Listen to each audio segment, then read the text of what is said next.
After the disappointment of the playoffs yesterday, then viewers, we look back at the highs and lows of this season.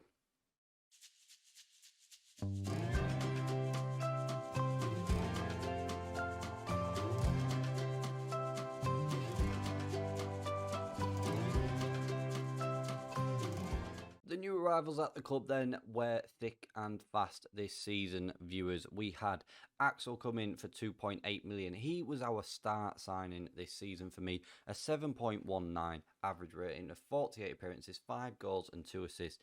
Not bad for a centre-back. Ellis Aldred went out on loan. We brought him in on a free transfer. John Perez was an underrated sign for me. Came in January, £950,000 for the 19-year-old. 18 appearances, 3 goals, 3 assists, 7.04. Skoglund, a very, very good sign. 40 appearances in all competitions. Struggled a little bit with injury. 23 goals, 3 assists, 7.03. Carl McGaskill was brought in and he was sent out on loan. James Wynn, I was a little bit disappointed with for the money that we paid for him at 5.25 million to only get 2 goals and 9 assists this season. I thought he was very, very hit and miss at times. Jack Walton at 2.2 million, somehow got 2 assists to his name this season with an average rating of 6.93. Teddy Jenks came in January, didn't really feature all that much. 3 starts, 3 appearances off the bench, did get a goal on his debut though. And Jose Ronaldo, 11 starts, 9 appearances off the bench, 3 goals and 3 assists for him as well. And Yabres came in on loan in January, 14 starts, 1 appearance off the bench with just 1 assist to his name. Very, very poor from the Manchester United man there. The playoffs haven't finished then, viewers. We are jumping straight into this the day after the Crystal Palace game, but we finished 5th in the table on 82 points. We were 9 points away from second place and 22 away from Brighton, who finished top of the league.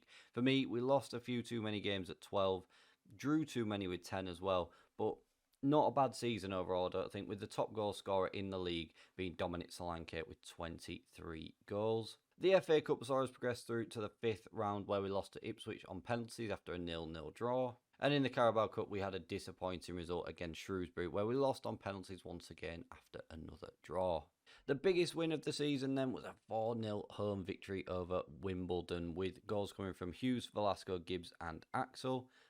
Our match to remember was a 4-1 away victory right back in September, away from home against Bournemouth, with Skoglund, Fairlong and Solanke getting a brace.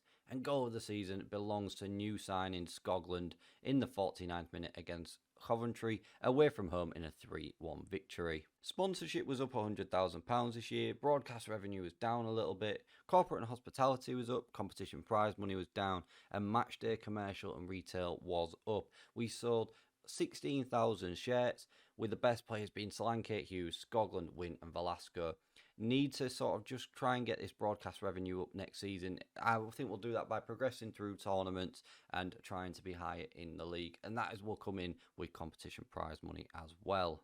So the fans player of the season then was Axel. Young player of the season was Daniel Evans. We may look at trying to keep him on loan once again next season or sign him permanently. Jose Ronaldo was a signing of the season. Surprised at that after Axel being the highest rated. I think Axel was the best signing for me. Goal of the season was Skoglund, as we know. Top goal scorer was Solanke with 25, and most assists was Liam Gibbs with 15. And record breakers, most overall goals by player in the season was Solanke, and most assists by player in the season was Gibbs as well. As we look ahead to next season then, viewers, I think the area that we really need to improve is this central midfield area. We've only really got Wynn, who's our best player, but at 3.5 star, I think we can massively improve that. And below him, we've got Udot and Hamer. I think we need a little bit more bite and depth in the middle of the park for next season. In behind the striker and the striker role itself, I think we're very well equipped.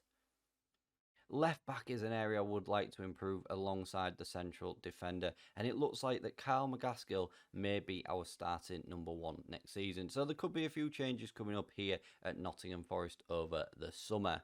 We've got a transfer budget next season, guaranteed minimum of £6.5 million. I'm hoping the board will give us something more like this, where we've got 13 million. We're currently spending about £50,000 under the wages, which is good to see. But overall balance of the club is minus £6.1 million. And we saw some youngsters being bled into the first team squad this season. Just looking at some of the promising youngsters coming through, we've got a young man called Manny Gallinol. He could be coming in next season. Well, just give him a bit of game time in that attacking midfield role. We've got two very good goalkeepers. It's not an area I think we need to improve. I think we've got two very reliable goalkeepers in Walton and McGaskill for next season. And that's about it, really. I mean, it's showing Cian Hayes, but 2.5 star potential, 3.5 star as a centre back, not really what we need at this point in time. But with this being a journeyman, viewers, there is another golden question we have to ask ourselves. Will we be at Nottingham Forest next season? We are on the jobs page here. There's nothing in the Premier League or top European countries. However, they may be coming up very, very soon. I mean, I'd be happy to stay here at Forest, but if an unbelievable job comes up somewhere, we may be on the move. Old Team Phoenix are there as well. I mean, we're not going back there, but I enjoyed my time there. But I think we've got a very good squad here at Forest, something that we can really, really build on over the next couple of seasons. But I am aware that we need to just start pushing ourselves to that next managerial level in the Premier League, Serie A, La Liga, League One, back over to League One, the Bundesliga, anywhere where we could be getting a top European team or making that next step towards a top European team. So whether we then go for maybe a team that's just struggled above relegation and we look to build on them and stay there for maybe a year and a half before going for another job, we will have to wait and see. The problem is those top jobs are a lot harder to come by. But if there's a team with potential there that we could then turn into a top team within that top division, we may have to go for it as well.